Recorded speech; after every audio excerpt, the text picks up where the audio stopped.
आज जौनपुर के Shri Krishna inter college में इस ऐतिहासिक कार्यक्रम में पधारे बहुत बड़ी संख्या में मेरी माए बहनें, प्यारे नौजवान साथियों, बड़े बुजुर्गों, मीडिया के साथियों, पुलिस के भाइयों बहनों, मैं आपका बहुत बहुत धन्यवाद करता हूं। मैं अपनी बात को शुरू करूं इससे पहले जो मैं दाईं तरफ मेरे साथी खड़े उनसे आग्रह करूंगा, सर प्लीज आग्रह ये करूंगा कि अगर ये बल्ली टूट गई तो कई लोगों को चोट लगेगी। आपकी एक लापरवाही बहुत परेशानी खड़ी कर देगी। मेरा आग्रह है कि आप लोग बैठ जाओ, तभी बात रखूंगा जब आप लोग बैठ जाओगे।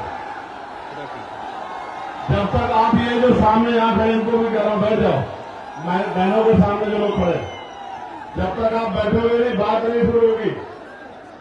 आप बैठो अपनी अपनी जगहों पे, तभी बात शुरू होगी।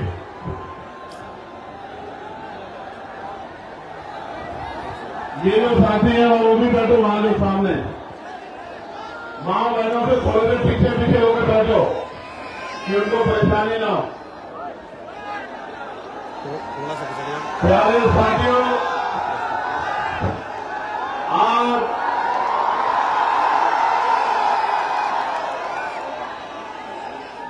जब अगर जगह नहीं है तो वहां से इधर निकल जाओ, लेकिन व्यवस्था मत कराओ, चोट लग जाएगी। मुझे आपकी फिक्र है, किसी एक भाई को भी चोट देने को नुकसान होगा। मैंने आपका प्यार देख लिया, लेकिन अब खाली करो उसको, नुकसान हमारा ही होगा इसलिए कह रहे हैं। और पीछे वाले परेशान हो रहे, बैठिए, यहां से इधर आइए थोड़ा सा, अगर आप नहीं संभाल पा रहे हैं तो, अगर जगह नहीं है तो पीछे जाइए, लेकिन व्यवस्था का हिस्सा मत बनिए। बहुत मेहनत की लोगों ने सफल कराने के लिए, बहुत मेहनत की एक मेरे भाई ने। उसी में लगा दें, जल्दी से खत्म करें। पुलिस के भाइयों से आग्रह कर मदद कराइए। खड़े होकर क्या कर रहे हैं आप लोग, देखें क्या माइक में लगा देते हैं।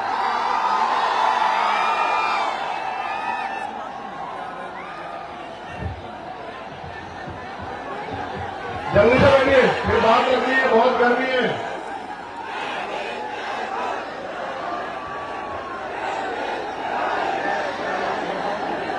कराइए, व्यवस्था करिए, मदद होगी आपकी, धन्यवाद होगा। प्यारे साथियों, आज जौनपुर की ऐतिहासिक धरती पर इतने विशाल कार्यक्रम में जब मुझे आपके बीच आने का मौका मिला है, तो मैं अपनी बात को शुरू करते हुए बहुजन समाज में जन्मे सभी संतों, गुरुओं और महान पुरुषों को नमन करता हूं। प्यारे साथियों,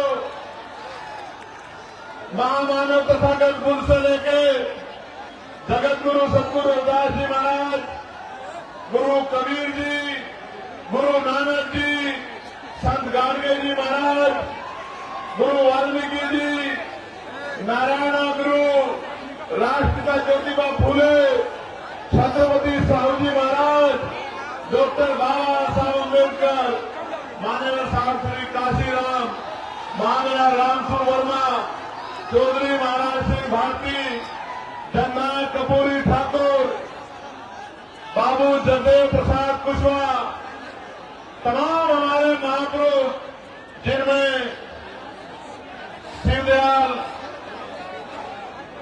संत रामदेव प्रजापति जी,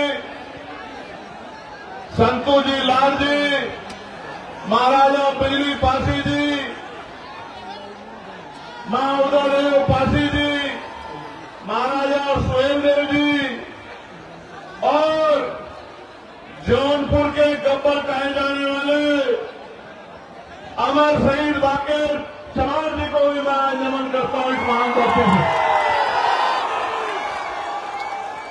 एक ऐसे नायक जिन्होंने आजादी के कदर में 18 1957 के समय अपनी टीम के जरिए अंग्रेजों के पैर उखाड़ दिए थे, जिनको गब्बर की उपाधि दी गई, जिनके नाम से अंग्रेज कांपते थे, ऐसे अमर शहीद जिनको भुला दिया गया, वाकई चमार जी को पूरे याद करता हूं। प्यारे साथियों, आज के कार्यक्रम को सफल बनाने के लिए जो मेहनत की गई है, उनमें हमारे प्रदेश के अध्यक्ष भाई सुनील कुमार चित्तौड़ जी, विनय सागर जी, गोरखनाथ बोध जी, जावेद इकबाल जी, मनोज कुमार यादव जी, अनिल प्रेता जी, सुनील लंकेश जी, विवेक कुमार राघव जी, बहन सुनीता जी, जियालाल प्रजापति जी, आशुतोष कुमार जी, अजय जी, अरविंद जी, प्रदीप कुमार जी, ए.के. गौतम जी, जितेंद्र भारती जी, भानु भारती जी, रत्नेश जी, भाई राजीव रियाज जी, सुनील पटेल जी, राजेश गौतम जी, मुकेश जी, पवनेश जी, संदीप सोनकर जी, रविकांत जी, विजय आजाद जी, सत्येंद्र गौतम जी, डॉक्टर सुमन जी, साहब सौरभ जी, भाई अनिल कुमार गौतम जी, डॉक्टर संजय वर्मा जी, मुकेश वाल्मीकि जी, सुशील सागर जी, आकिब जब्बर जी, तनवीर हसन जी, भोला पटेल जी, तबरेज अहमद जी, भाई सरोज जी, तनवीर अंसारी जी और भाई एसपी मानव जी, शैलेंद्र कुमार जी, राजमणि पटेल जी, राकेश सिद्धार्थ जी, हीरा लाल जी, अहद भाई, इरशाद भाई, उदय प्रताप जी, डॉक्टर शमशेर जी, इंजीनियर राहुल जी, चंदन सिंघानिया जी, समरजीत पटेल जी, अमन जी, अजय जी, अनिल कुमार जी, अच्छी लाल जी, नूर आलम जी, नीलेश जी, दीपक जी, आनंद जी, रमेश जी, राजा जी, प्रमोद जी, चंद्रसेन जी का मैं बहुत बहुत धन्यवाद करता हूं। प्यारे साथियों, मैं अगर आज सबसे ज्यादा किसी का धन्यवाद करना चाहता हूं तो अपनी मातृशक्ति का करना चाहता हूं, अपनी माओं का, बहनों का, बच्चियों का, और इसलिए धन्यवाद करना चाहता हूं इसलिए क्योंकि मैंने आने से पहले एक दादी को देखा जो मोटरसाइकिल पे आई है। मुझे नहीं पता वो कहां बैठी है, वो 100 किलोमीटर से आई है, 100 किलोमीटर से मोटरसाइकिल पे। मैंने उन माओं को सुना जो पैदल आ रही थी और उनसे पूछा गया कि आप कहां से आई हैं, तो उन्होंने जो बात कही कि हम अपनी बस लेके आए हैं, अपने पैसे से आए हैं, और अंत में उन्होंने कहा कि उनके पास चाय के पैसे भी अब नहीं बचे। इस प्यार का, इस कर्ज का आज मेरे पास कोई जवाब नहीं है, लेकिन अपनी बात को शुरू करते हुए सबसे पहले आपको ये कह रहा हूं, एक अवसर बनने दीजिए। आपके कच्चे घरों की, आपकी गरीबी, बेबसी, परेशानियों पे, तकलीफों को संकल्प करके कहता हूं, जिस दिन अवसर बनेगा, 1 साल के अंदर अगर आपके घरों में चिराग नहीं जले, आपके दिल से आशीर्वाद नहीं निकला, आपकी परेशानियां हल नहीं हुई और आपकी आंखों के आंसू नहीं सूखे, आपकी भूख, जिनके लिए आज परेशान होना पड़ता, वो भूख नहीं खत्म हुई, आपको मान सम्मान का जीवन न मिला, तो राजनीति छोड़ के घर बैठ जाऊंगा। मेरी बात को आप याद रखना। प्यारे साथियों, मैं अपनी बात की शुरुआत करता हूं और सबसे पहले मैं यहां के एडमिनिस्ट्रेशन और पुलिस के भाइयों का धन्यवाद करना चाहता हूं। धन्यवाद इसलिए करना चाहता हूं, उन्होंने ऐतिहासिक काम किया है, ऐतिहासिक काम। किसी विधायक की रैली होती है तो भी 8 दिन पहले परमिशन दी जाती है, लेकिन उन्होंने कल रात परमिशन देके जो उपकार हम पे किया है, मैं विश्वास से कहता हूं कि मैं इन अधिकारियों को कभी नहीं भूलूंगा। मेरी बात को आप याद रखें। आप जानिए, जिसके लिए सुबह उठने से लेकर शाम तक प्रदेश का कोई जिला, देश का कोई जिला ऐसा नहीं है जहां से वीडियो जारी करके मैसेज भेज के ये नहीं कहा जाता कि हम इसको कल का सूरज नहीं देखने देंगे। उसके लिए कल रात को परमिशन आपने दी, मैं आपका आभारी हूं। आपको क्या लगता है कि इस तरह की चीजों से आप चंद्रशेखर आजाद के प्रति जो प्यार लोगों के दिल में उसको कम कर सकते हैं? नहीं, ये गलतफहमी है आपकी। आप अगर आज सुबह भी परमिशन देते और ये टेंट भी नहीं लगता, एक कुर्सी पे खड़े होकर भाषण देकर अपने लोगों को कह के जाता कि याद रखना मेरी बात को। मैं किसी धन्ना सेठ का बेटा नहीं हूं, किसी व्यापारी का बेटा नहीं हूं, किसी नेता का बेटा नहीं हूं। एक प्राइमरी स्कूल के हेडमास्टर का बेटा हो। संस्कार है मेरे अंदर, मैं गरीबों का दर्द जानता हूं। और फिर कह रहा हूं, एक बार पैदा होता आदमी, एक बार मरता। ना मैं दोबारा पैदा हो सकता हूं, ना मैं 2 बार मर सकता हूं। एक दिन मुझे भी जाना है, लेकिन अगर जब तक जीवन है मैं इनके हक अधिकारों के लिए लड़ता रहूंगा। इस बात को शासन, प्रशासन और सरकार भी याद रखें। मेरी बात को याद रखें। आप मेरी बात को सुनो। मेरा बस चले तो एक शब्द ना कहूं और ऐसे ही चला जाऊं, लेकिन जब आया हूं तो अपनी बात कहना चाहता हूं, क्योंकि गर्मी इतनी है। मेरे ऊपर तो टेंट लगा है, लेकिन मेरी माए बहन, मेरे भाई, मेरे बच्चे, मेरे छोटे नौजवान साथी बड़े बुजुर्ग गर्मी में है, पसीना आ रहा है। मैं तो जानता हूं लोग पैसे पे नहीं जाते, खाने पे, मिठाई पे, शराब पे नहीं जाते, और आप अपने इस बेटे को इज्जत, प्यार, आशीर्वाद देने के लिए इस गर्मी में बैठे हो। नहीं है मेरे पास आज आपको देने के लिए बहुत कुछ नहीं है, लेकिन इस मंच से कह रहा हूं, मेरे खून का कतरा कतरा भी अगर आपके लिए बह जाएगा तो ऊप नहीं कहूंगा। मेरी बात को आप याद रखना। प्यारे साथियों, मैं कुछ समय इस गर्मी का आपका लूंगा, क्योंकि बहुत महत्वपूर्ण बात आपसे करनी है और आपने भी अपना काम छोड़ा है। एक एक पैसा इकट्ठा करके आपने इस रैली को सफल बनाने का प्रयास किया। प्यारे साथियों, मैं अपनी बात को शुरू करते हुए सबसे पहले भदोही के लाल धीरज कुमार गुप्त जी को आदरांजलि अर्पित करता हूं। भदोही का जो लाल धीरज कुमार जी थे, जिन्होंने 2023 में अग्निवीर ज्वाइन किया और 18 फरवरी को जम्मू कश्मीर में वो शहीद हो गए। ये शहीद जिस परिवार से होता है, उस परिवार को तकलीफ का एहसास होता है, लेकिन आप ये समझिए, उस शहीद भाई को आज याद करना इसलिए जरूरी है क्योंकि पहले आर्मी की नौकरी पक्की होती थी।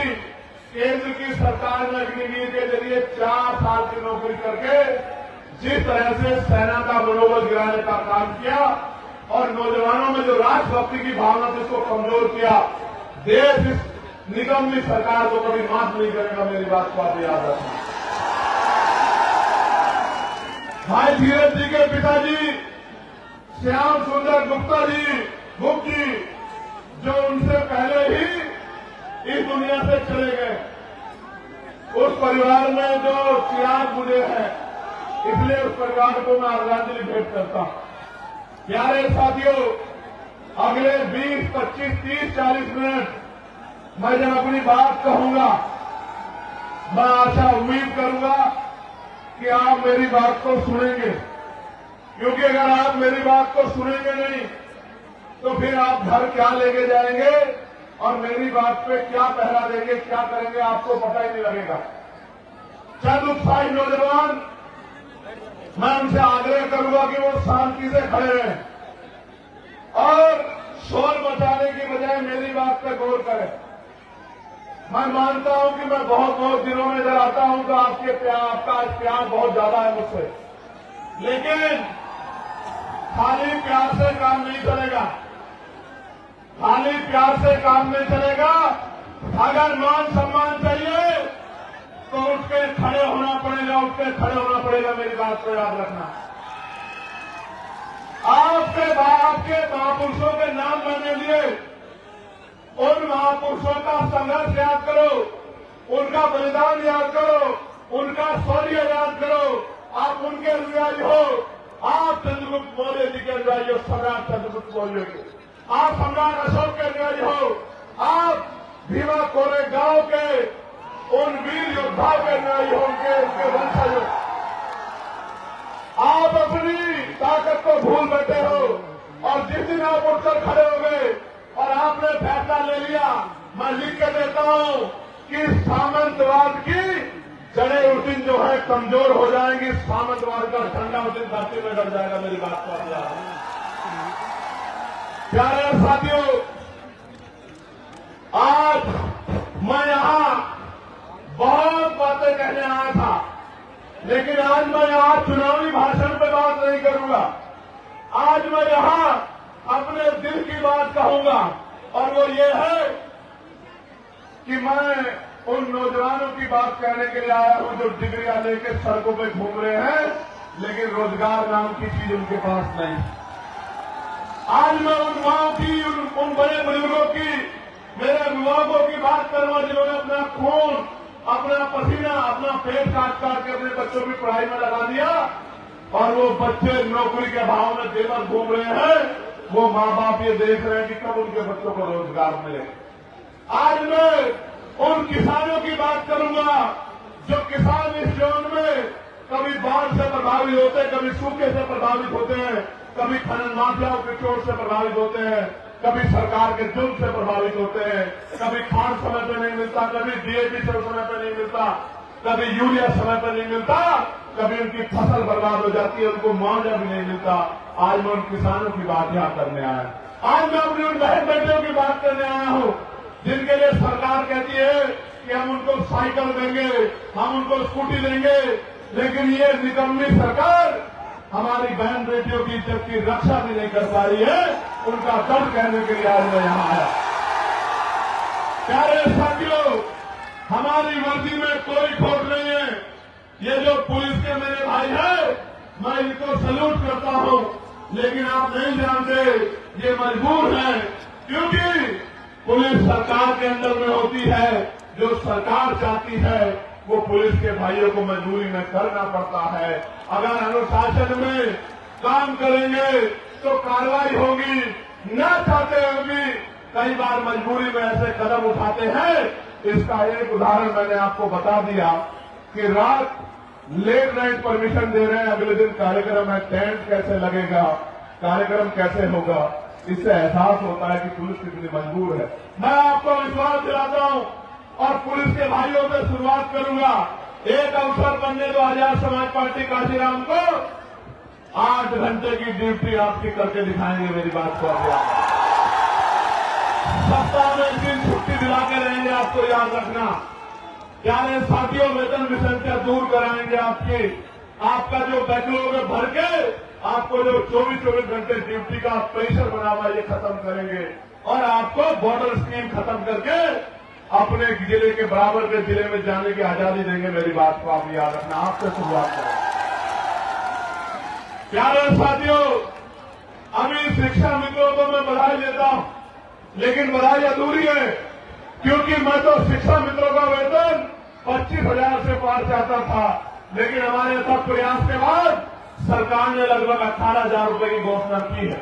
प्यारे साथियों, अभी तो शिक्षा मित्रों की बात आगे बढ़ी है, अभी तो लड़ाई पीआरडी के जवानों की बाकी है, होमगार्ड भाइयों बहनों की बाकी है, भोजन माताओं की बाकी है, आशा आंगनबाड़ी बहनों की बाकी है, पंचायत सहायकों की बाकी है, रोजगार सेवकों की बाकी है। जब तक इनके मानदेय वेतन में वृद्धि नहीं होती और इनको कम से कम 20-20 हजार रुपए का रोजगार नहीं मिलता, तब तक हम लोग रुकने वाले नहीं, सरकार को मजबूर करके छोड़ेंगे। इस सरकार सरकार को मजबूर करके छोड़ेंगे कि जिनसे काम लेते हो उनको कम से कम इज्जत का वेतन देने का काम करो। सिर्फ यही लड़ाई खत्म नहीं होगी जब तक ग्रामीण क्षेत्रों में महिलाओं को सम्मानपूर्वक रोजगार नहीं मिलेगा, तब तक ये लड़ाई पूरी नहीं हो सकती। मेरी बात को आप याद रखना। और आज कह रहा हूं 2 किलो राशन नहीं दूंगा, आटा चावल नहीं देंगे हम लोग, 2000 रुपए नहीं देंगे, लेकिन आपके बच्चों को इतनी अच्छी शिक्षा देंगे और आपको रोजगार देंगे कि आप 20,000 रुपए घर पर रहकर कमाओगे। मेरी बात को आप याद रखें। आपके बच्चों को इतनी अच्छी शिक्षा देंगे कि वो अपने पैरों पर खड़ा होकर 50,000 रुपए का रोजगार करेगा और आपसे आंसू पूछने का काम करेगा। मेरी बात को आप याद रखें।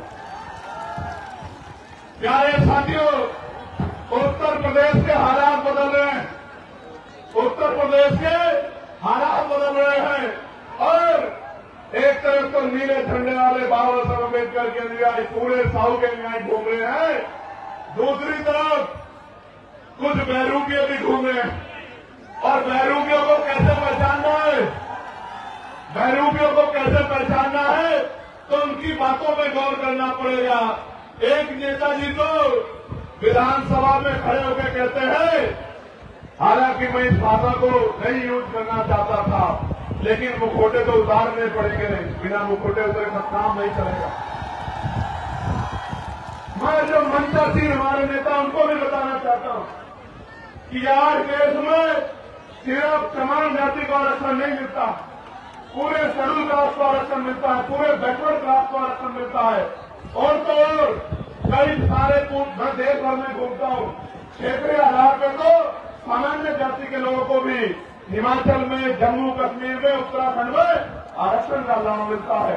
और तो और 2019 से AWS के जरिए सामान्य जाति के गरीबों को भी आरक्षण का लाभ मिलता है। लेकिन सामंतवादी सोच क्या होती है, इसका उदाहरण मैं आपको बताता हूं कि एक नेता असेंबली में खड़े होकर कहते हैं कि मैंने केवल से पूछा कि आप चमार बनना चाहते हैं। आप समझो मानसिकता क्या है, वो ये बताने का काम कर रहे हैं, क्योंकि निषाद समाज के लोग ये मांग कर रहे हैं कि उनको शेड्यूल कास्ट में रखा जाए, तो ये बताने का काम कर रहे हैं कि जो आरक्षण लेता है वो चमार बन जाता है। और मैं उन नेताजी को और उनके बड़े नेताजी को कहना चाहता हूं मंच से, कभी बाके चमार का इतिहास पढ़ना तो आपको पता लगेगा, और कभी सिर्फ बाके चमार का इतिहास मत पढ़ना, कभी चमार रेजिमेंट का इतिहास पढ़ना तो आपको पता लगेगा कि हमारे शौर्य का, कि बहुजन समाज में शौर्य कितना। मैं तो बार बार कहता हूं कि बना के देखो, अहिर रेजिमेंट बना दो, गुजर रेजिमेंट बना दो, पाल रेजिमेंट बना दो, प्रजापति रेजिमेंट बना दो, निषाद रेजिमेंट बना दो, और देश की सेवा में, देश की रक्षा में मौका दो बहुजन समाज के लोगों को, हम दिखाएंगे देश की रक्षा कैसे होती है। बनाओ मौर्य रेजिमेंट, बनाओ साक्य रेजिमेंट, बनाओ कुर्मी रेजिमेंट, अगर आपका हिम्मत है बनाओ पटेल रेजिमेंट, और दोनों का हम बताएंगे हमारे अंदर कितनी क्षमता। इतिहास लगा है कि हमने अंग्रेज हो या कोई और शासक हो, किसी के आगे घुटने नहीं टेके, इतिहास बात का गवाह। प्यारे साथियों, आगे बढ़ेगी बात। अब 15 मार्च को मैं निमंत्रण भी देता हूं, और क्योंकि मीडिया पता नहीं क्या प्रचार करेगी, तो आपको बताना भी चाहता हूं कि 15 मार्च को बाराबंकी में आजाद समाज पार्टी का जैसे आज रेला हुआ ना, ये बहुजनों का मेला लगा है यहां जौनपुर में, ऐसा ही मेला लगेगा बाराबंकी में। बाराबंकी में 15 मार्च को, और वो जो बहरूपी है उनकी पार्टी कह रही है कि हम बहुजन समाज का दिवस मनाएंगे 15 मार्च को। क्यों मनाएंगे सुनो, क्योंकि 15 मार्च को मान्यवर साहब श्री काशीराम साहब की जयंती है। लेकिन क्यों मनाएंगे, क्योंकि आपके पास वोट है इसलिए, और आप मान्यवर काशीराम साहब का सम्मान करते हैं, मगर ये नहीं बताएंगे कि मान्यवर काशीराम साहब की जयंती में जो अवकाश तय हुआ था, इन्हीं बहरूपियों की सरकार ने उस अवकाश को कैंसिल करने का काम किया। और तो मान्यवर काशीराम साहब के नाम से बने जिले का नाम भी इन्हीं बहरूपियों ने बदलने का काम किया था। और तो और मान्यवर काशीराम साहब के नाम से सहारनपुर में बने मेडिकल कॉलेज का नाम भी इन्हीं बहरूपियों ने बदलने का काम किया था। और उससे भी तकलीफ दे प्रमोशन में रिजर्वेशन का बिल भी इन्हीं बहरूपियों के नेता ने पार्लियामेंट में फाड़ने का काम किया था, जिसकी वजह से हमारे एससी एसटी के कर्मचारी अधिकारियों को खून के आंसू रोने पड़े और डिमोशन हमारे में उठा हुआ। अगर इनकी रकम ना होता तो मानव काशीराम साहब का नाम बदलने की बजाय एक और मेडिकल कॉलेज दूसरे महापुरुष के नाम पर बना। इनकी रकम ना होता तो प्रमोशन में रिजर्वेशन कैंसिल करता, बिल फाड़ने के बजाय एससी एसटी के साथ ओबीसी के भाइयों को भी प्रमोशन में रिजर्वेशन का लाभ दिलाने का काम करता। और तो इनका चेहरा कब बेनकाब हुआ और ज्यादा तब हो गया जो बात बहुजन की करते हैं, लेकिन जब यूजीसी का कानून आया, गाइडलाइन आई, तो ये सब लोग विरोधियों के पक्ष में खड़े हो गए। ये बात बहुजन की करते हैं और गुलामी 15% लोगों की करते हैं। ये जो बहरूप के घूम रहे हैं, मैं इनकी बात कर रहा हूं। अभी आएंगे वो नीला पट्टा पहन के आएंगे, बाबा साहब की बैनर पर तस्वीर लगाएंगे, लेकिन जब आपके बच्चों के भविष्य को यूनिवर्सिटियों में कुचला जाएगा, जब उनकी हत्याएं होगी, संस्थानिक हत्या, जब रोहित वेमुला, पायल तड़वी, जेल कामेगवाल को मारा जाएगा, तो इनके मुंह से एक आवाज नहीं निकलेगी। तब ये गुलामों की तरह अपने मालिकों का साथ देंगे, अपने बहुजन गरीब समाज का साथ नहीं देंगे। प्यारे साथियों, आपको भी कमर कसनी है कि अपने बच्चों की हत्या नहीं होने देनी है। और मैं आज इस मंच से कहना चाहता हूं कि यूजीसी की गाइडलाइन तो लागू होकर रहेगी, उनको कोई रोक नहीं सकता है। मेरी बात कर रहा है, क्योंकि मैं कल ही एक भारतीय जनता पार्टी के वर्तमान सांसद को सुन रहा था और बहुत सही बात कह रहे थे। वो ये कह रहे थे क्योंकि उनको एहसास है कि अगर एससी एसटी ओबीसी का विरोध करेंगे तो एमपी एमएलए भी नहीं बन पाएंगे। ये लोग 15% से कोई एमपी एमएलए नहीं बन सकता है। मैं आपको कह रहा हूं, जो आपके अधिकारों का विरोध करे उसके लिए नारा मेरा याद रखना कि ना तो नोट उनको देना और ना वोट उनको देना जो आपके अधिकारों का विरोध करते हैं, आपके बच्चों का विरोध। अपना नोट भी उसको देना और अपना वोट भी उसको देना जो आपके लिए सीना तान के खड़ा है, गोली की परवाह नहीं करता, जेल की परवाह नहीं करता, मुकदमे की परवाह नहीं करता, जो आपके आंसुओं पे अपना खून बहाने को तैयार है। आपको भी तैयार होना पड़ेगा उसको शक्ति देने के लिए, वरना फिर बहुत बड़ा नुकसान हो जाएगा। मेरी बात को आप याद रखना। प्यारे साथियों, हमने तय किया है कि हम सबसे बड़ा बदलाव ये करेंगे, जब हम पे अवसर बनेंगे आजाद समाज पार्टी के लोगों पे, तो हम सबसे बड़ा बदलाव ये करेंगे कि हम नई शिक्षा नीति लागू करेंगे। अब वो नई शिक्षा नीति क्या होगी?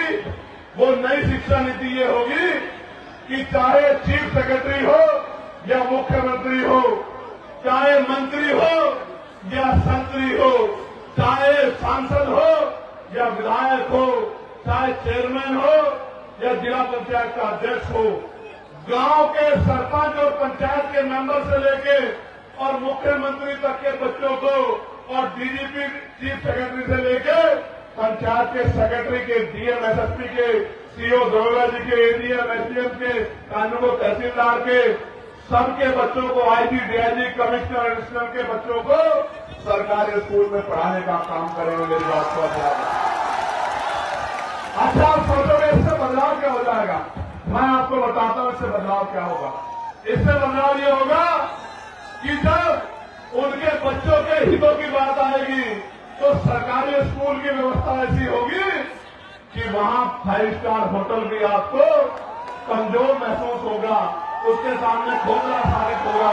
क्योंकि जब एक स्कूल में एक ही टेबल पे जिलाधिकारी का, एसएसपी का और किसान मजदूरों का, गरीबों का बच्चा बैठेगा तो टीचर भी टाइम का आएगा, कमरे भी अच्छे होंगे, साफ सफाई भी होगी और पढ़ाई भी अच्छी होगी। तभी जाके गरीबों के हिस्से में जो है अच्छी जिंदगी के सपने शुरू होंगे।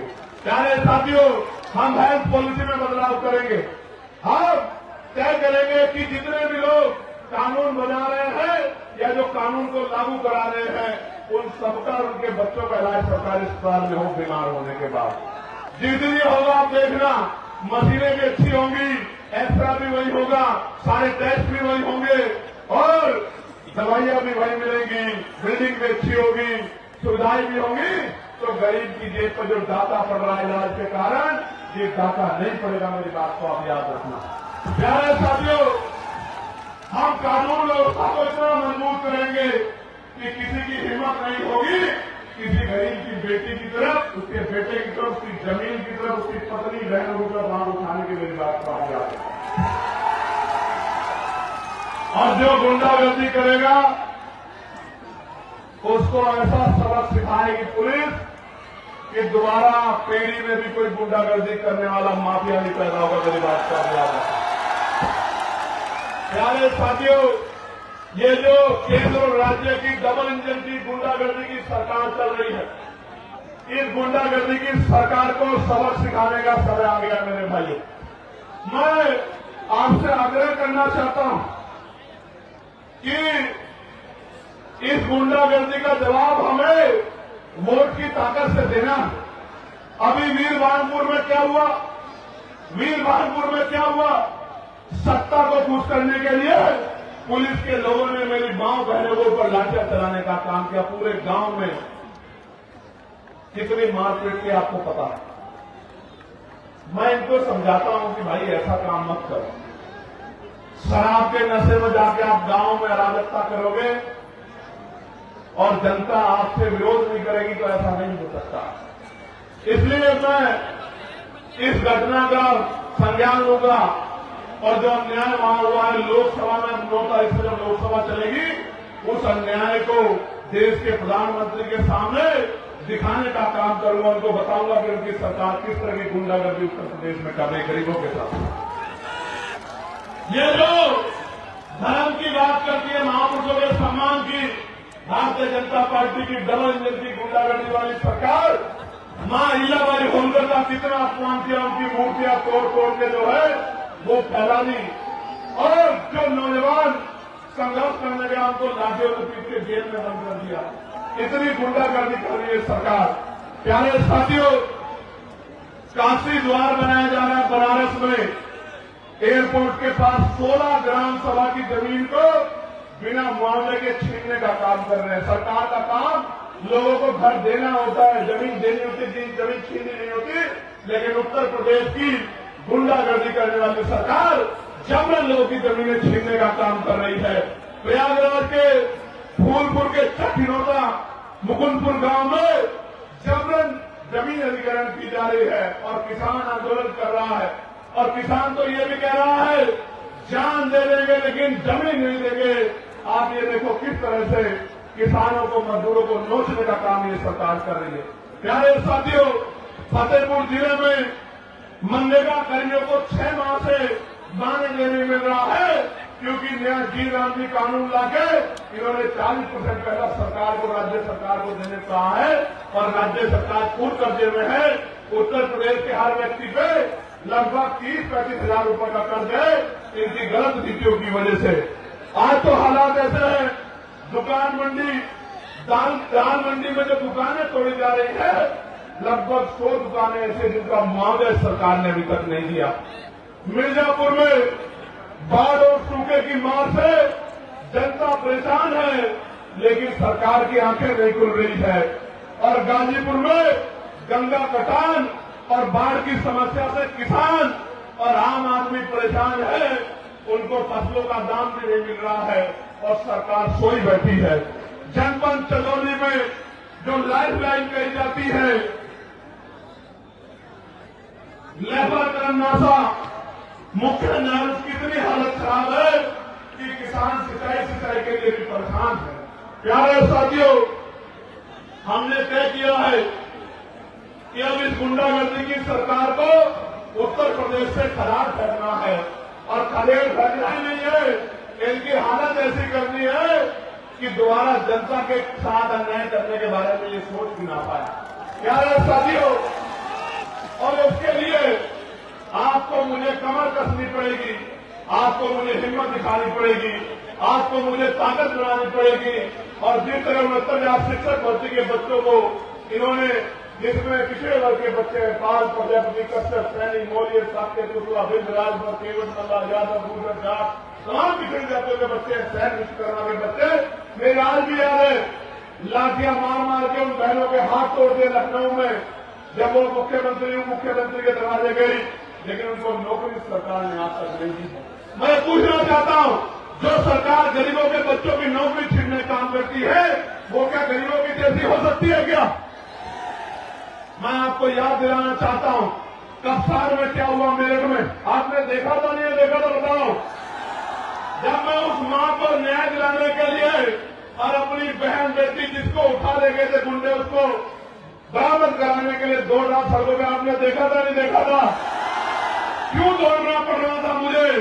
क्योंकि ये सरकार हमारे बच्चों को न्याय नहीं दिलाना चाहती। और हालत ऐसी है कि मीडिया को भी नहीं, जो मीडिया जिसको लोकतंत्र का चौथा स्तंभ कहा जाता है, अघोषित इमरजेंसी चल रही है उत्तर प्रदेश में, हमारे मीडिया के भाइयों को भी पीड़ित परिवार से बात नहीं करने देते, उनके साथ भी गुंडागर्दी करते हैं। ये आलम हो गया उत्तर प्रदेश में। अब दो ही रास्ते हैं, क्या तो हम इस गुलामी को सहे या फिर हम इस गुलामी की बेड़ियों को जड़ से उखाड़ सके। आप बताओ तैयार हो या नहीं हो? बताओ, बोलो हम लोग, बताओ तैयार हो या नहीं हो? बोलो ऊपर बैठे हाथ लोग, बताओ तैयार हो या नहीं हो? वो जो वहां छत पर चढ़े हुए हमसे पूछना चाहता हूं, तैयार हो या नहीं हो? बताओ यार साथियों, गौर करो। अब आप जब गांव में जाओगे तो क्या बताओगे कि भैया क्या करेंगे, भैया का साथ क्यों देना है, आजाद समाज पार्टी को वोट क्यों देनी है, आजाद समाज पार्टी का एमएलए क्यों जिताना है, आजाद समाज पार्टी का जिला पंचायत सदस्य क्यों जिताना है, आजाद समाज पार्टी का प्रधान और क्षेत्र पंचायत सदस्य क्यों जिताना, मैं आपको बताऊंगा।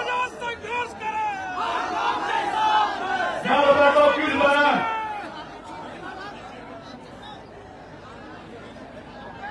मैं बताता हूं क्यों जिताना। अगर आपको 15% अतिरिक्त आरक्षण चाहिए पिछड़े वर्ग के लोगों को, पिछड़े समाज को, मौर्य जी यहां बैठे, प्रजापति जी यहां बैठे, बिल्कुल साफ कह रहा हूं, जिसकी सरकार होगी, जिस विचार की सरकार होगी, उसी भाव से काम करेगी। इस उत्तर प्रदेश में पिछड़े अति पिछड़े समाज की जब 1931 में जनगणना हुई तो 52% था। फिर उसके बाद 600-700 नई जातियां उसमें जोड़ दी गई।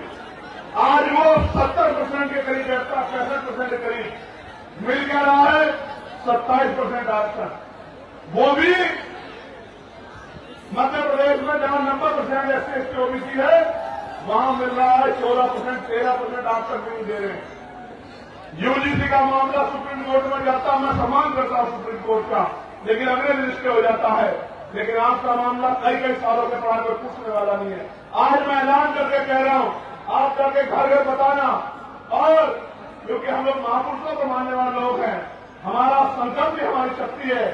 जिस तरह केंद्र की सरकार ने 10% आरक्षण 3 दिन के अंदर सामान्य जाति के गरीब भाइयों को दिया था बिना आंकड़ा दिखाए, 15% आरक्षण पिछड़ी अति पिछड़ी वर्ग की भाइयों को 27% से अलग आजाद समाज पार्टी का आराम दिलाने का काम करेगी। मेरी बात को आप याद, जो अति पिछड़ी जातियों में 100 नौकरी आएगी तो 15 नौकरी आपके परिवारों में उस तरह पहुंचेगी जिनमें आपके हिस्से को कोई दूसरा नहीं ले पाएगा। और बाकी आपकी हिम्मत पे है, आप पढ़े लिखे आपके बच्चे जनरल मेरिट या पिछड़े वर्ग में भी जाएंगे तो उसमें भी आपकी नौकरियों का संरक्षण करने का काम हम लोग करेंगे। मेरी बात को आप प्यारे साथियों, जातिगत गणना में ओबीसी का अगर कॉलम जुड़वाना है, ओबीसी की गणना करानी है, ये पता करना है कि ट्रैक्टर किसके पास है, ट्रॉली किसके पास है, बस किसके पास है, 4 पहिया गाड़ी किसके पास है, 2 पहिया गाड़ी किसके पास है, किसके अकाउंट में कितने पैसे, किसके पास कितना बिजनेस है, किसके पास क्या व्यापार है, किसके पास कौन शिक्षित है, किसके पास जमीन में जानकारी करनी है तो जनगणना करानी नहीं पड़ेगी और आर्थिक आंकड़े भी उसके जारी करने पड़ेंगे। ये तभी संभव होगा जब आजाद समाज पार्टी काशीराम के मेंबर असेंबली में और पार्लियामेंट में खड़े होंगे, तभी संभव होगा। इसके अलावा कोई रास्ता नहीं। प्यारे साथियों, अगर प्रमोशन में रिजर्वेशन SC, ST, OBC के कर्मचारियों को दिलाना है, उनके हितों की रक्षा करनी है, तो आपको आजाद समाज पार्टी काशीराम को ताकत देनी चाहिए। अगर आपको निजी क्षेत्रों में आरक्षण लागू कराना है, अपने बच्चों की हिस्सेदारी सुनिश्चित करनी है भेदभाव वाले समाज में, तो आजाद समाज पार्टी काशीराम को आपको वोट देनी है। क्योंकि आजाद समाज पार्टी काशीराम का इकलौता सांसद ही वहां यूजीसी के गाइडलाइन के समर्थन में सड़क और संसद में लड़ रहा था, दिल्ली जंतर मंतर में लड़ रहा था, बाकी तो आंख छिपा छिपा के इधर उधर घूम रहे। प्यारे साथियों, जो दुख तकलीफों में आपके नहीं हुए, वो कल सत्ता में के अहंकार में आपके क्या हो जाएंगे, इस बात को आपको समझना पड़ेगा। इसलिए मैं आपसे कह रहा हूं कि आजाद समाज पार्टी को अगर आप कामयाब करेंगे, ताकत देंगे, तो फिर आपकी ताकत मजबूत होती जाएगी। गौर से सुनो मेरे प्यारे साथियों, अब बदलाव की घड़ी आ चुकी है। इस घड़ी का मैं भी इंतजार कर रहा हूं और आपको भी इंतजार है। आप जो इतना पैसा खर्च करके, समय खर्च करके इस कड़ाके की गर्मी में यहां डटे हुए हो, तो फिर आज यहां दिल पे ये संकल्प लेके जाओ, अपने दिल में दिमाग में बात मजबूत करके जाओ कि हमारे ऊपर जो जुल्म हुआ है, हमारे ऊपर जो अन्याय हुआ है, हमारे अधिकारों को जो लूटा गया है, हमें एक एक अधिकार छीन के लेना है और छीन के लेने के लिए हमें शक्ति बनानी है।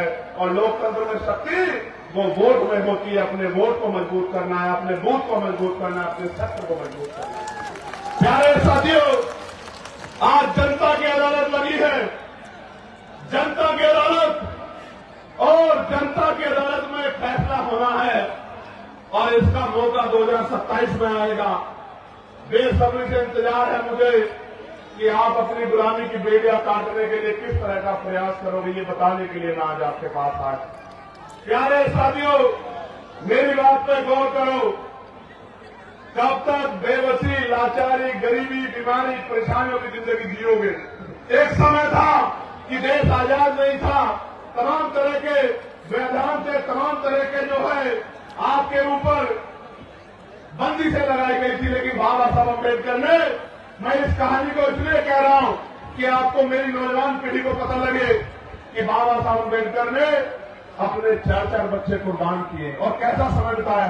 गौर से सुनो, ये जो अगली 10 मिनट है, ये आपके दिल पे ऐसी छाप छोड़ेगी कि आपको पता रहेगा बाबा साहब ने हमारे लिए क्या किया। प्यारे साथियों, इस देश में जिसके पास वोट का अधिकार नहीं है, वो किसी संवैधानिक पद पे नहीं जा सकता है। मेरी बात को आप याद रखना।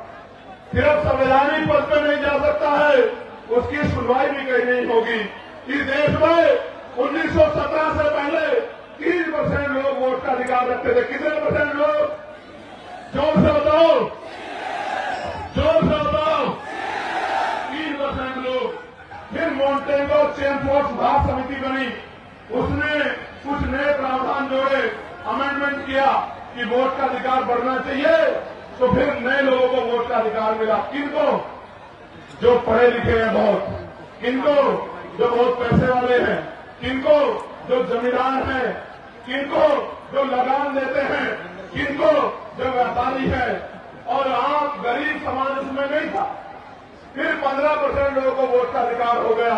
और आपको जान के बड़ा अचरज होगा कि जो आज आपके मसीहा बनते हैं धर्म के नाम पे, जो नारा लगाते हैं हिंदू हिंदू भाई भाई, जो नारा लगाते हैं जात पात पिछड़ो विदाई, एक आदमी नहीं था कि दलित पिछड़ो आदिवासियों को वोट का अधिकार मिल जाए। मैं आपको बताना चाहता हूं कि 1919 से पहले गरीब दलित पिछड़ी महिलाओं को तो छोड़ दीजिए, आदिवासी महिलाओं को छोड़ दीजिए, सामान्य जाति की एक भी महिला को वोट देने का अधिकार भारत के अंदर नहीं था। उन 15% वोटर में एक भी दलित पिछड़ा आदिवासी नहीं था। 1928 में, मैं अपने नेताओं को भी बता रहा हूं कि वो भी गौर से सुने, 1928 में बाबा साहब अम्बेडकर ने बहिष्कृत भिक्षाणी महासभा के उसके बैनर तले मेमोरेंडम दिया ब्रिटिश काउंसिल को और कहा कि ये लोकतंत्र नहीं है, देखो धनतंत्र है, पूंजीपतियों का, मनुवादियों का, सामंतवादियों का गठजोड़ है। आज भी हमारे लोगों को वोट का अधिकार नहीं है। आपको भारत के हालात का नहीं पता है। जब पूरी बात मेमोरेंडम में कही, उस मेमोरेंडम की जांच करने के लिए साइमन कमीशन भारत आया। जब साइमन कमीशन ने यहाँ की इतिहास हिस्ट्री को देखा, यहाँ के हालात को देखा, यहाँ के लोगों से बात की, तो फिर 3 गोलमेज सम्मेलन हुए। उन 3 गोलमेज सम्मेलन में बाबा साहब अम्बेडकर ने हम लोग का प्रतिनिधित्व किया और बाबा साहब अम्बेडकर को कम्युनल अवार्ड मिला। जब बाबा साहब को कम्युनल अवार्ड मिला तो गांधी जी ने यहां जेल में आंदोलन कर दिया और फिर 24 सितंबर 1932 में पूना पैक्ट हुआ, हमारे अधिकार छीन लिए गए। बाबा साहब ने तो ये कहा कि मैं एक फल लेकर आया था अपने गरीब समाज के लिए। इन मनुवादियों ने उस फल को छीन लिया, उसके छिलके मेरे मुंह पे मार दिए, जिसको आरक्षण का ताना दिया जाता। मैं आपको बताना चाहता हूं मेरे भाइयों, यहाँ पोती मेरी माँ, मेरे बच्चों, मेरे नौजवान बहादुर योद्धाओं, मेरे विभागों को बाबा साहब अम्बेडकर के अथक प्रयासों से भारत पहला ऐसा देश है जिसमें हर व्यक्ति को, बारीक व्यक्ति को वोट का अधिकार मिला, सारी महिलाओं को वोट का अधिकार मिला, सार्वभौमिक मताधिकार लागू हुआ। अमेरिका नहीं कर पाया आजादी के समय, संविधान लागू होने के समय ब्रिटेन नहीं कर पाया, यूरोप नहीं कर पाया, रूस नहीं कर पाया। ये अगर सामाजिक न्याय का चरित्र किसी में था तो आपके महापुरुषों में था, फूले में था, साहू में था, परियार में था, दयानंद यादव में था, बाबू जगदेव प्रसाद कुशवाहा, जननायक कपूर ठाकुर में था और बाबा साहब अम्बेडकर जैसे महान पुरुषों में था, जिसकी बदौलत इस देश में कमजोर वर्गों के लोगों की इज्जत बनी। आज भी आप जाके देखो, जिस बस्ती में वोट नहीं है, न वहां बिजली है, न पानी है, न सड़क है, न रोजगार है, न साफ सफाई है, जानवरों से पूरा जीवन। बिहार के लोग जाके देखो मुंगतार, आपको पता लग जाएगा। अपने बॉर्डर में जाके देखो, आपको पता लग जाएगा। इसलिए मैं आपको कहना चाहता हूं, मेरी इस बात को सुनना और अपने दिल पे हाथ रख के बताना कि जब 18 मार्च 1956 को बाबा साहब अम्बेडकर आगरा में सभा करते हुए कह रहे थे कि मैं बड़ी मुश्किल से तमाम तरह के अपमान सह के, आरोप सह के, अन्याय जुल्म सह के इस कारवा को वहां से यहां तक लेके आ पाया हूं। अगर आप इसको आगे ले जा सकते तो इसको पीछे मत जाने देना। मेरे बच्चों रोते हुए कह रहे थे बाबा साहब, हमसे रो रहे थे बाबा साहब, और आपको मुझसे कह रहे थे कि मेरे बच्चों इस कारवा को पीछे मत जाने देना। और बाबा साहब ये कह रहे थे, गौर से सुनो नौजवानों, मेरे जिगर के टुकड़ों, गौर से सुनो। बाबा साहब कह रहे थे कि जब मैं अपने चारों तरफ देखता हूं, एक भी नौजवान ऐसा दिखाई नहीं देता जो इस आंदोलन रूपी तंबू का बंबू बन के इस आंदोलन को आगे बढ़ा। बाबा साहब कह रहे थे, जैसे एक बंबू के ऊपर बहुत टेंटों का बोझ होता है, इस तरह से मैं बहुत सारे बोझ को झेल रहा हूं। मैं बूढ़ा हो चला हूं, शांति से मरना चाहता हूं, लेकिन एक भी नौजवान मेरे आंदोलन को आगे बढ़ाने के लिए खड़ा नहीं हो रहा है। और आज मैं गौरवान्वित हूं कि ये लाखों का समंदर और इसमें नौजवानों का ये सब इंकलाब इस बात की गवाही दे रहा है कि हमने बाबा साहब के दर्द को मान लिया, हमने बाबा साहब अम्बेडकर के दर्द को मान लिया है और हमने बाबा साहब के पूरे सपने को पूरा करने का मन में ठान लिया है। अब इस लड़ाई को कोई नहीं रोक सकता, क्योंकि कहा गया है कि संघर्षों के साय में घनघोर जवानी पलती है और ध्यान उधर झुक जाता है, इस घोर जवानी चलती है।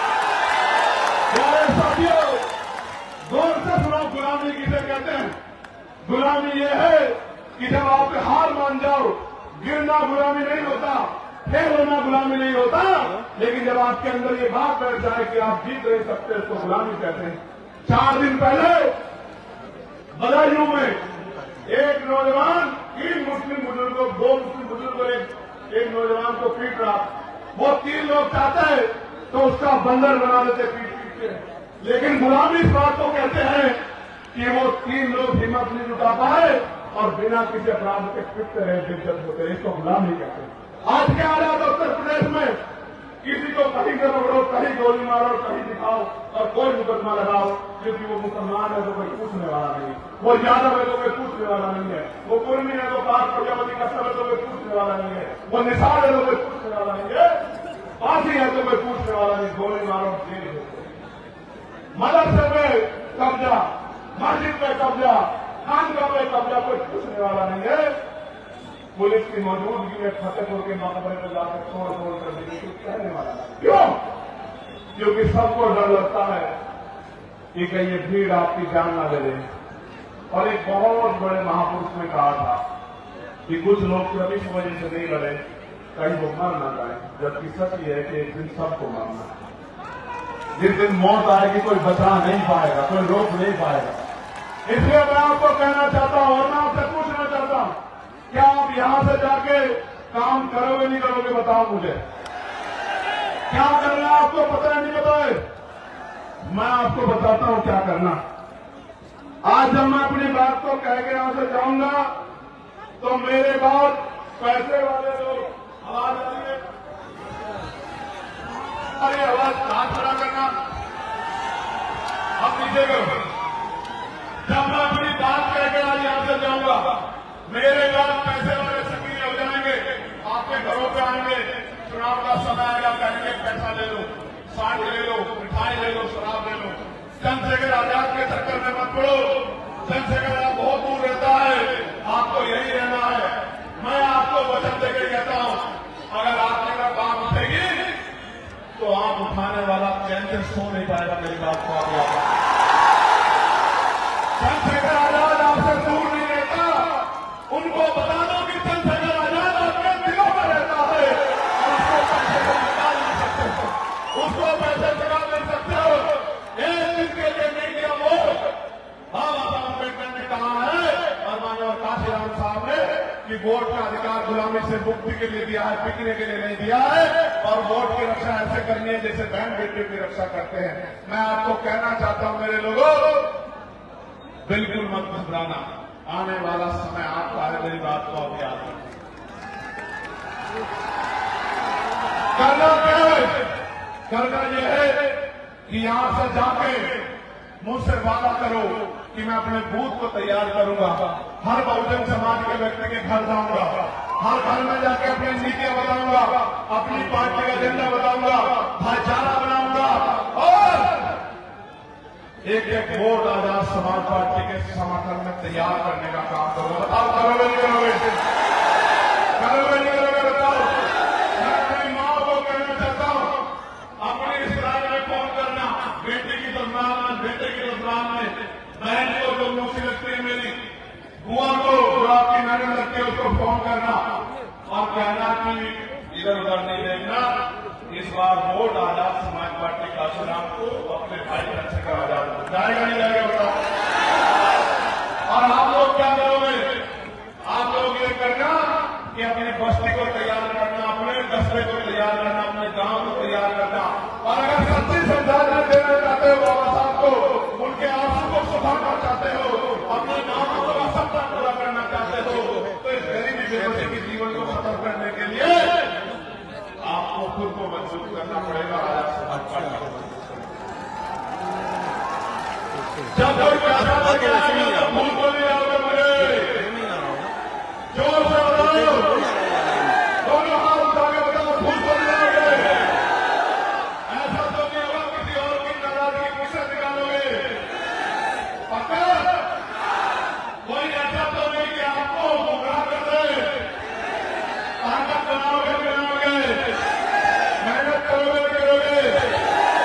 मेरे प्यारे साथियों सुनो, मांगने से भीख मिलती, अधिकार छीनने पड़ते हैं और छीनने के लिए शक्ति बनानी पड़ती है।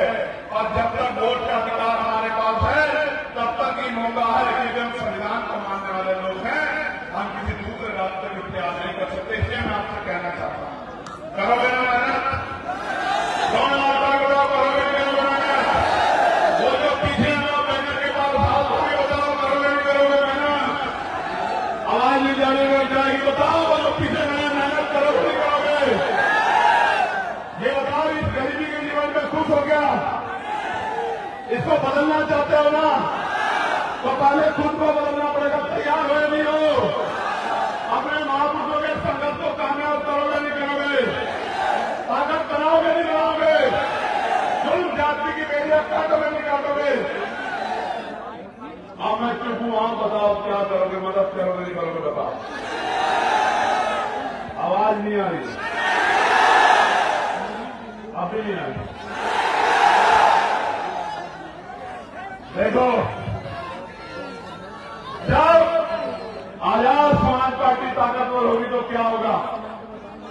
आपके बच्चों को अच्छी शिक्षा मिलेगी, आपके बच्चों को अच्छी चिकित्सा मिलेगी, पढ़े लिखे भाइयों को रोजगार मिलेगा, माँ को घर पे रोजगार मिलेगा, गांव में अन्याय अत्याचार खत्म हो जाएगा, अच्छी सड़कें बनेंगी, बिजली की व्यवस्था होगी, पानी की व्यवस्था होगी, साफ पानी की व्यवस्था, और आपको जीने का मौका मिलेगा। अभी तो गरीबी में कितने सर्वाइव कर रहे हैं।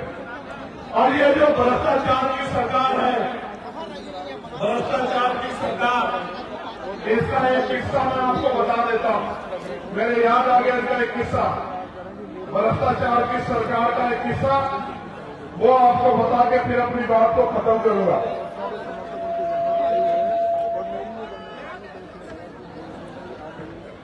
हापुड़ एक जिला है पश्चिमी उत्तर प्रदेश में, वहां 517 गरीब जोड़ों की शादी का कार्यक्रम था। 75 लाख रुपए में टेंडर दिया गया ठेकेदार साहब को, लेकिन जब बाराती आए तो जो टेंट लगा हुआ था वो फटा हुआ था, और जब बाराती खाना खाने गए तो खाना इतना सड़ा हुआ था कि उसको आदमी को छोड़ो जानवर भी ना खाए। ये योजना नहीं ला रहे हैं, ये योजनाओं के जरिए अपने पेट को भरने का काम कर रहे, गरीबों के हक की मेहनत की कमाई को छीन के ये लूटने का काम कर रहे हैं। इस भ्रष्टाचारी सरकार को हमको 2027 में जवाब देना है, अपनी ताकत बनाते। भ्रष्टाचार रोकोगे नहीं रोकोगे? पक्का? तो मैं आपका सबका बहुत बहुत धन्यवाद करता हूं और आपसे अपील करता हूं कि आज से आप काम में जुट जाना।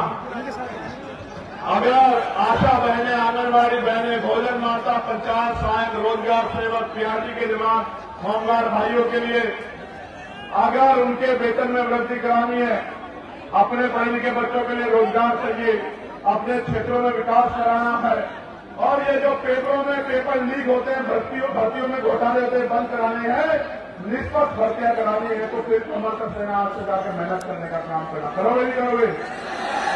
चलो फिर दोनों हाथ उठा के एक बार धन्यवाद कर दो। ऊपर वालों ने कम हाथ उठाया जो वहां है। नारा लगाओ मेरे साथ, जय भीम, जय भारत, जय संविधान, जय मंडल, जय जोहर, वोट हमारा, राज तुम्हारा, वोट हमारा, राज तुम्हारा। एक नारा जो नया दिया है आज, वोट किसको दोगे? वोट अपना बहुजन को और नोट अपना बहुजन को। समझे नहीं समझे?